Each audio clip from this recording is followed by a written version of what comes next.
When we see people trying to make new connections in their brain, the biggest problem that they have is there's a lot of chatter going on when they first start out. So they sit down and they say, okay, what is it like to be happy, or what is it like to be healthy, or what is it like to be a leader? So they're going to fire this new thought. If you look at that blue neuron we just passed that's connecting to that body of a neuron, that blue neuron represents a new thought, like I'm a great leader, or I'm healthy, or I'm happy. So you close your eyes, you put your body away, you eliminate the environment, you retreat from your life, you forget about time, you fire this new thought that says, what would it be like to be a leader, to be happy, to be healthy? So as you fire this new thought and you start thinking about it, all of a sudden, you start to hear all this chatter in your brain. You're not a leader. You're too much like your father. You're a failure. You're never going to change. You know, look at all these things you did.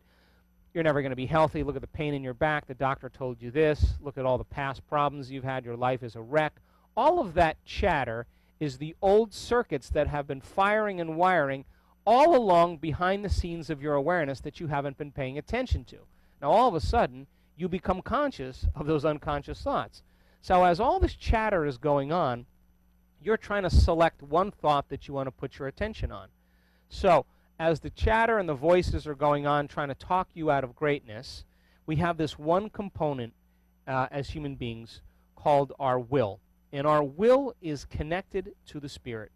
And if we continue to persist, firing the same thought over and over again, silencing the other thought, sooner or later this becomes the loudest thought in your head.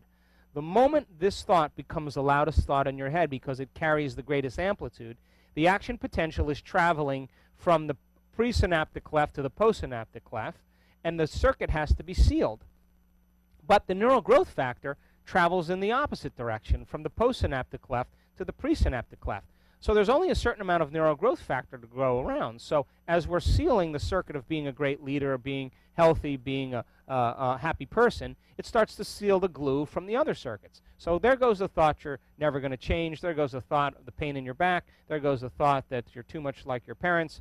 And you prune away the old circuits because the new circuit is taking the neural growth factor from it. This is called pruning in neuroscience, and this literally is the science of changing your mind. And people who make transformations, they all say the same thing.